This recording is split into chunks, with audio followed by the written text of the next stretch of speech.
Hello, Nigerians. Good morning, good afternoon, good evening. Depends where you are watching from. I have this news for us. The former president Olusegun Obasanjo have blown again. He's written open letter again to the president of Nigeria, Muhammadu Buhari. So he's written another open letter to him. Remember, the first he wrote was telling him, advising him not to run again for the position of the president, here in Nigeria. His reason was they underperformed between 2015 to 2018. That he, having been, underperformed, that he suggests and advised him not to, run on that election, which he refused and, went further to, run again, and he won. Okay, this time around, they've written again on this insecurity. Remember again, he wrote the other time talking about the Islamization and the finalization of, though he didn't write on that, but he made it on one of his speeches. The Islamization and the finalization of the country, or the West African countries. So a lot of people were like, tackling him, saying a lot of stuffs against him. That as a statesman, he was supposed not to come up that way. But this time around, they've blown out again, on the insecurity here in Nigeria. So what he was rightly saying is it, well, this letter, because they were condemning him, that he would have used the medium of the Council of Elders to reach the government on these, observations and solutions he preferred for this problem, so that he wouldn't have made it open to the public. He would have passed it through the Council of Elders to the president. But now he has made it open, and the present government, seeing him as an opposition, since he supported PDP in the last election, that they may not react to it.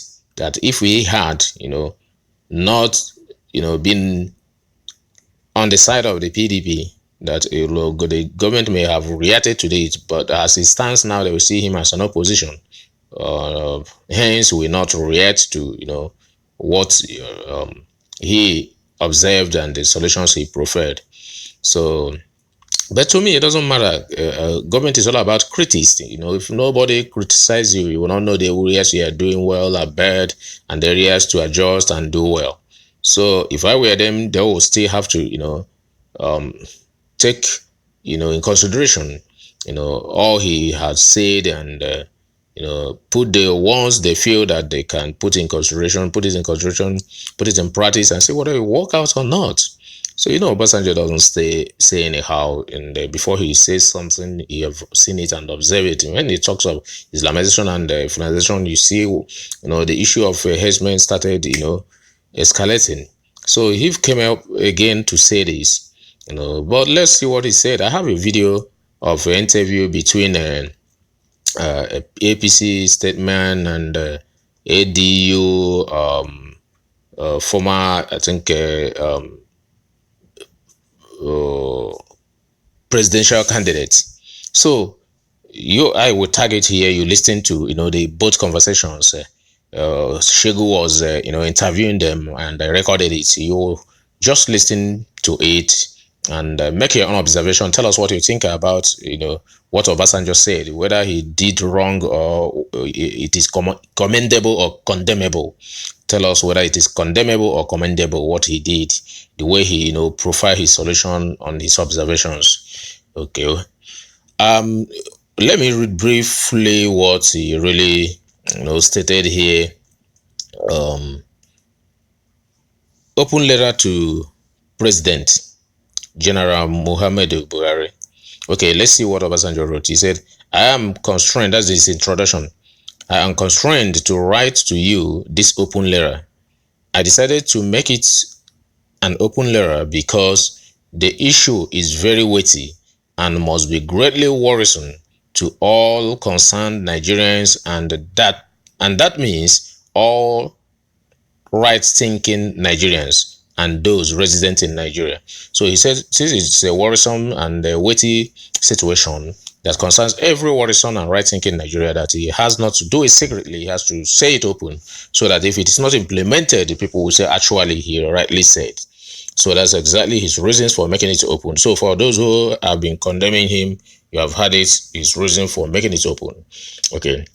So he said, since the issue is of momentous concern to all well-meaning and right-thinking Nigerians, it must be of great concern to you, and the collective thinking and the dialoguing is the best way of finding an appropriate and adequate solution to the problem. To dialogue, that's what he suggested for the president, to dialogue, and to, think well on this concern, will be a solution to this. I will paste the write-up for you to read on your own, because I'm not gonna read all of them because of time, so that it will not take you will not be boring reading. So I'm gonna take another one. He said here, he said, when people are desperate and feel that they cannot have confidence in the ability of government to provide security for their lives and property, they will take recourse to anything and everything that can guarantee their security individually and collectively. That's exactly what it says. That's, if they lost hope in government, they can do whatever they wish, in order to defend themselves.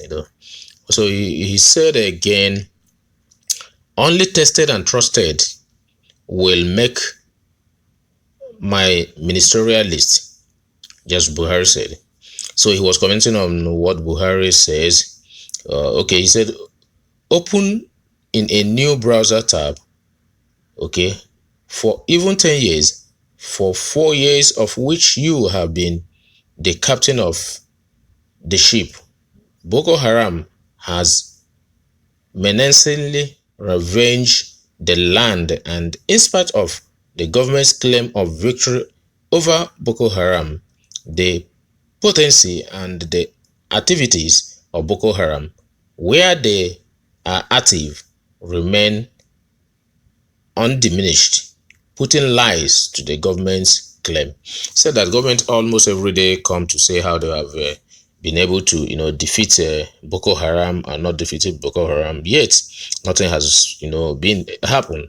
And when they talk about this, they will come and strike to put them to lies. And he went for us to say, the recent explanation of the chief of army staff for non-victory due to lack of commitment and lack of motivation on the part of the troops bordering and on sabotage speak for itself.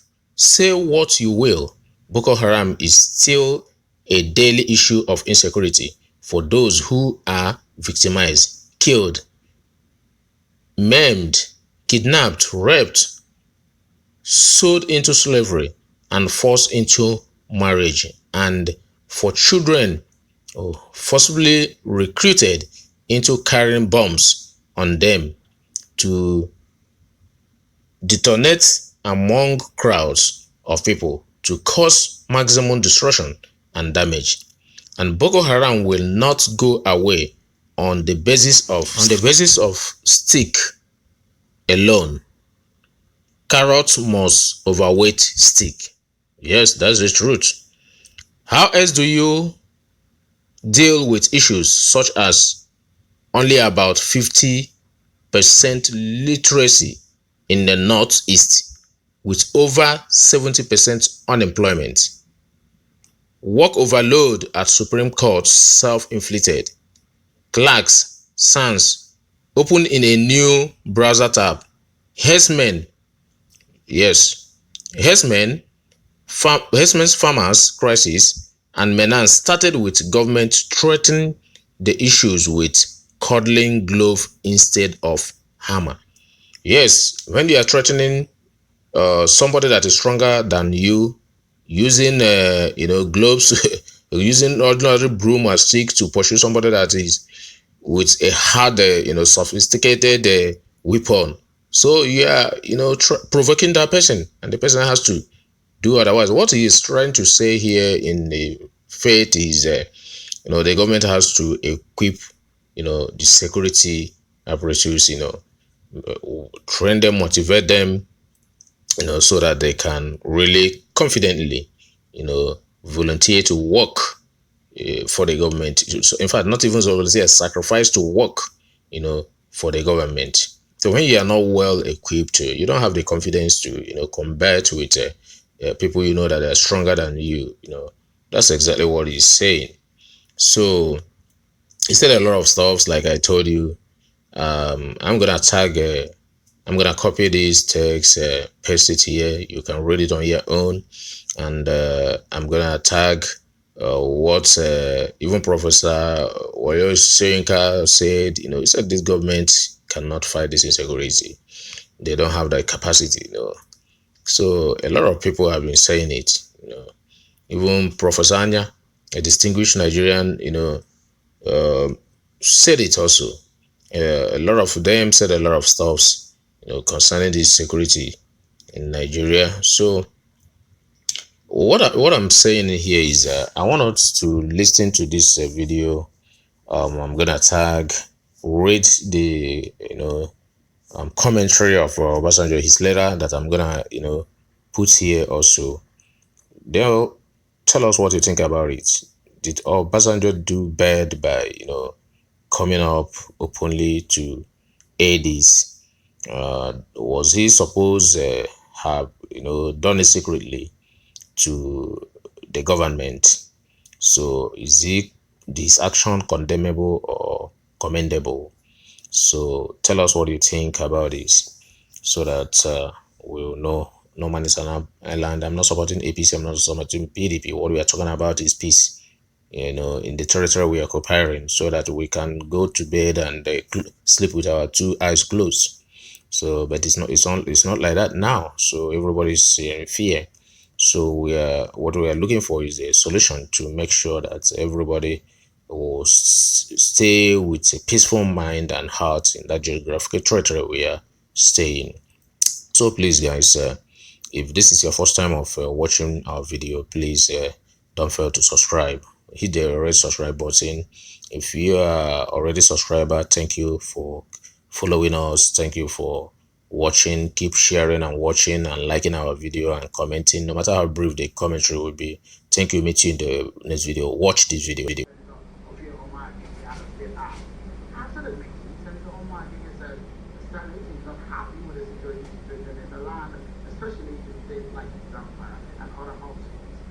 He says they have taken a position on the matter and they believe the Commissioner of Police should do more, as the President has provided all that is necessary to tackle the situation to justify the position they hold. He's also backing the former Vice President to deploy the military at checkpoints in the south, provide better security as well as reduce issues of kidnapping and banditry.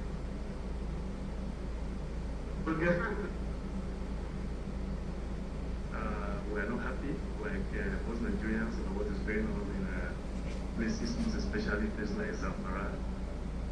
We believe that the head of the security outfit there in Zamfara, being the position of this, I believe they can do more than they have already done. We're encouraging them to do that. Mr. President has provided everything that they ought to be given to them. Everything in terms of funding they've received, in terms of acquisition of weaponry that's provided for them. It's not left for them to justify positions they hold. There is Zamfara State and the other states, of course. Nigerians need to be assured of their safety at all times, that their sense of governance as guaranteed by the Constitution. Therefore, if as canvassed and being ordered by the Vice President, that we have the Army provide security at checkpoints, if that will go to prevent kidnapping and banditry, why not? Let's get to it, everyone, Joby. So, today, we're dwelling and staying on the issue about some of the major political stories in the land. These two men, President Muhammadu Buhari and former President Olusegun Obasanjo, share a lot of similarities. They are friends. One was a boss when they were in the army, but they have not agreed on so many issues in the past years, in which the former President Olusegun Obasanjo has always voiced that is the one who writes open letter. The last one he wrote to President Buhari, he told him not to contest the 2019 elections because of what he described as a failure to deliver. And now, former President Olusegun Obasanjo has written yet another open letter. This time, voicing his concerns about the security situation across the nation. In the letter, Chief Obasanjo explains that he's constrained to make it an open letter because the issues are weighty and worrisome to all concerned Nigerians. And so the contents should be available to all who can help in offering effective solutions to the problem of insecurity in the land. The former president goes on to bestow a number of articles written recently and ascribed to him by those whom he believes are seeking credence and attention for the views and opinions. He expresses his concern and fears that the nation, at what he described as it has the precipice and dangerously reaching a tipping point where it may no longer be possible to hold danger at bay. According to Chief Obasanjo, and I quote, when people are desperate and feel that they cannot have confidence in the ability of government to provide security for their lives and properties, they will take recourse to anything and everything that can guarantee their security individually and collectively. End of quote. He also disputes government's claim of victory over Boko Haram, pointing out that the potency and the activities of the insurgents remain undiminished where they are active. On the farmers' headers crisis, Chief Obasanjo blames the government for treating the issue with levity, forcing it to fester and spread, developing into banditry, kidnapping, armed robbery, and killings all over the country. He explained that, quote, the unfortunate situation is that the criminality is being perceived as a, quote, Fulani menace unleashed by Fulani elites in the different parts of the country for a number of reasons, but even more, unfortunately, many Nigerians and non-Nigerians who are friends of Nigeria attach the carrier's responsibility to you as the Fulani elite and the current captain of the Nigerian ship. Perception may be as potent as reality at times. Whatever may be the grievances of the Fulanis, if any, they need to put out in the open and their grievances, if legitimate, be addressed. End of quote. There are a lot of stuff that the president said, over 5 pages or so in that open letter, and we have tried to make sense of it for you. We highlighted some of the fears of the president. He did say Nigeria is reaching a tipping point at the precipice. He did say Boko Haram attack is unabated against the claims of the government. It is illiteracy and growing unemployment is a major issue in the land. It is the poor management of our diversity is one of the issues that is causing the problem in the country. And he says that he's worried about what he has described as avoidable calamities in the land. These are some of the issues, and he gave suggestions and solutions. Let's get talking tonight on this one and find a lasting solution. Whether the president will listen to this man who has always approached him, is a senior when they were in the army. He was a former president before he became a president. He was a former head of state before he became a head of state. Let's get talking, shall we? And so let's go to Abuja, to where my panel is seated. I have joining me a former lawmaker and an APC chieftain, Mr. Cletus Ogun, right there for you. And also we have Alhaji Yabagi Sani. He's a former presidential candidate in the 2019 elections and the national chairman of the ADP. Thank you so much, gentlemen, for coming on tonight. Let me get your immediate reaction, Mr. Cletus Ogun, to what former President Olusegun Obasanjo has raised. Critical issues that he has put up. This time around, it looks like a mild, less counter-personal issues, but they look like national issues. Some people have described it as perhaps a statement from an elder statesman. What's your reaction? Well, let me first say that the former president, in addressing the issues at hand in this particular letter, unlike the previous letters, have been told either by age or by reprimand. And to that extent, we say that he is vintage Obasanjo.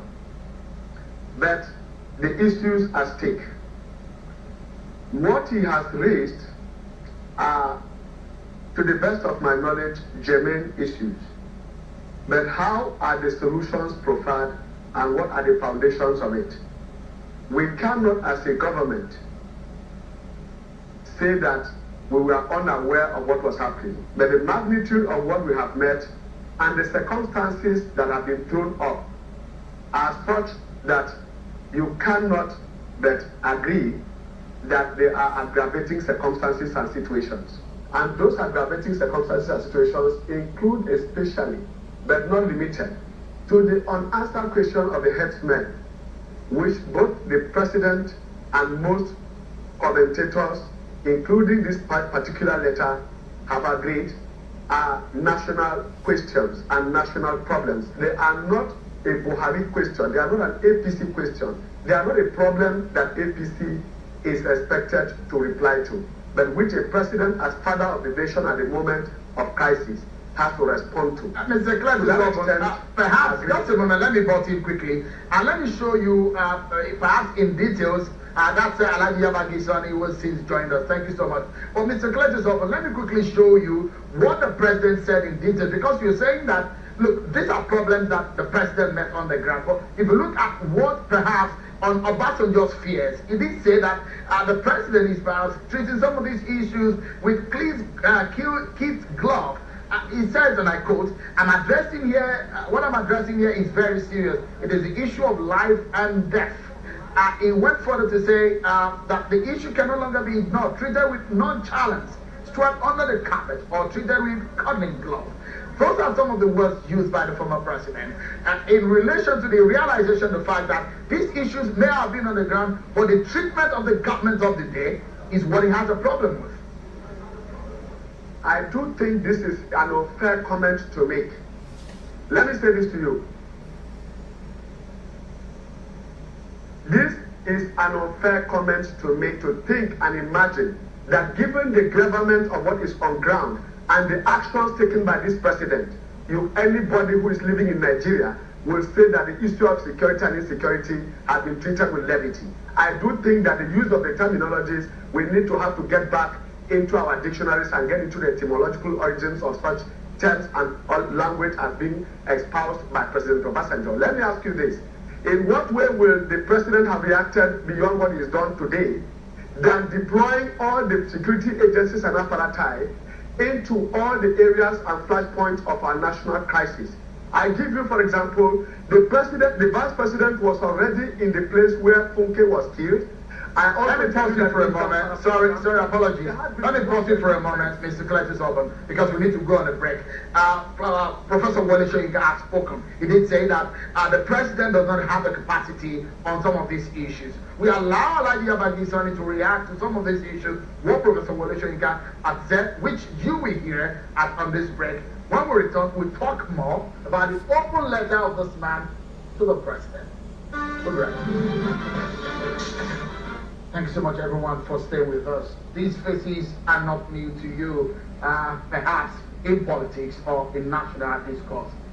This man, the former president, is not new to open letters. He is written yet another one to the president and is advising him on the issues of insecurity and national cohesion. So a lot of issues have been brought to the table tonight that we are dissecting and looking for a way forward for the country. Some of the issues being raised by the president. Former President Olusegun Obasanjo, he has his fears, and he's worried that if care is not taken and action be taken urgently, Nigeria might slide into all of these situations, God forbid. And now he's making suggestions and solutions. Whether or not the president will take it, that's another issue for another day. But tonight, we're looking at the solutions that he has preferred, the issues that he has raised.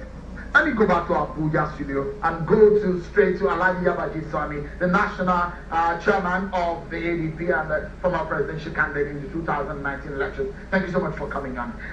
I write a quote out of the letter written by former President Olusegun Obasanjo, raising a concern. You heard what Professor Wole Soyinka also said about the capacity of this government in handling some of these issues. This is perhaps very indicting, and perhaps looking for the way forward is to ask the president to sit up, and he said, and I quote, "This issue can no longer be ignored, treated with nonchalance, swept under the carpet, or treated with cuddling glove."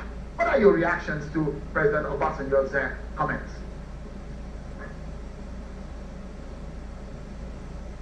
Yeah, well, thank you very much. I think I would like to commend the effort of the former president by always coming out to state the case as it is, especially when it affects the nation, like he says, the foundation of the nation. But one thing that we must not lose sight of or forget quickly is that I remember it was 1994 when OPC was formed until 1999 when it became a menace, just like the herdsmen now. It will appear in this country whenever somebody from your tribe is in power, people became more daring in attacking the foundation of this country. We remember what OPC was doing, killing people in the southwest and what have you. But I salute and I really commend the effort of President Obasanjo, because that time he banned the OPC and he said that the police should shoot aside anybody that they saw causing havoc or things like that. So that is why some of us are at pains, with the president, because the president, I'm sure, is doing a lot, but he has not come out to say anything, coming from the president himself, in a manner that will demonstrate to Nigerians that the president is not in any way protecting his own kinsmen, because that is the issue. The issue is that Mr. President is in a difficult position. He's a Fulani man. The problems we're having is coming from the Fulani herdsmen, the Boko Haram. These are people that are from the north and Muslim. The president is a Muslim. He's from the north. He's a Fulani man. So that is the unfortunate situation that we have. But President Buhari, that I know, like we have all seen, I don't think President Buhari will condone, what will affect the nation as it is happening today. So we are saying that President Buhari must lead. I didn't like the way he came out to say that the service chief should demonstrate, and then justify the resources spent on them. No, it is you that was elected, not the service chiefs. He has to demonstrate, he has to lead, and he has the capacity. We know. That's why the Nigerians elected him when he came to power. So the issue at stake is that of security. We've been shouting, we've been saying all the things that the president also said. All of us have echoed it, in so many ways that change the people who are in charge of this, of the management of the security architecture in this country. Because it matters. If you don't punish or you don't reward, you're not a leader. The leader must punish. You must reward. I have not seen anybody being punished by Mr. President, not the service chief, not on the economic front. The minister did not perform. Nobody was sacked. Nobody was queried, to our knowledge. And this is why the things are degenerating to the level they are degenerating today. Sorry, let me pause it quickly and put this question to you. Is it going too far to relate what the fears of the former president? He said he's worried about avoidable calamities. Is it a possibility, based on what we are seeing on hand today? If it is so, should the president really stand up and take up some of these issues? The former president has raised an issue. He's asking for a collective thinking, something like for Nigerians to come together for a dialogue. Those are some of the issues that he has raised. Do you think that President Buhari should come out with an open statement in addressing some of the issues raised by President Buhari? Obasanjo immediately. No, I don't think he should, because unfortunately, President Obasanjo has identified with the opposition. So these proposals will be seen to be coming from the opposition party, which is the PDP.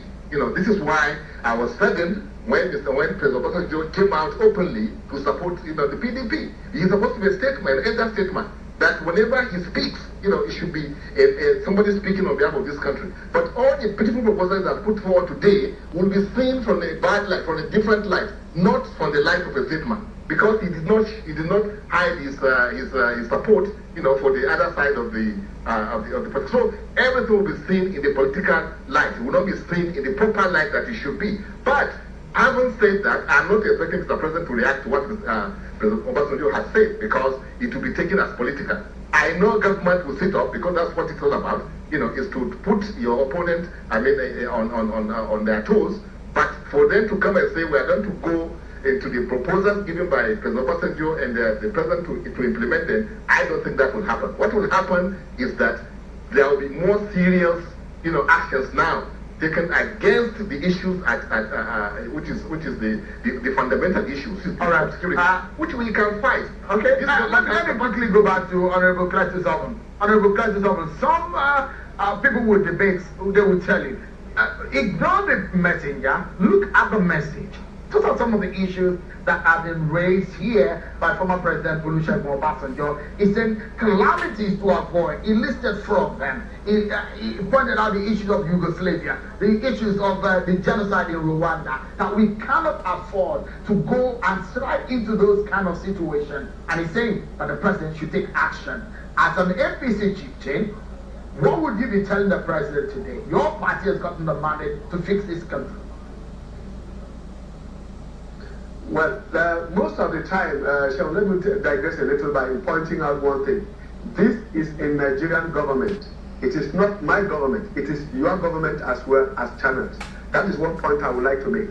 The second point is that the APC as a government came in with a manifesto. That manifesto cannot go beyond the Nigerian mandate and the Nigerian project, which must go beyond partisan political divides.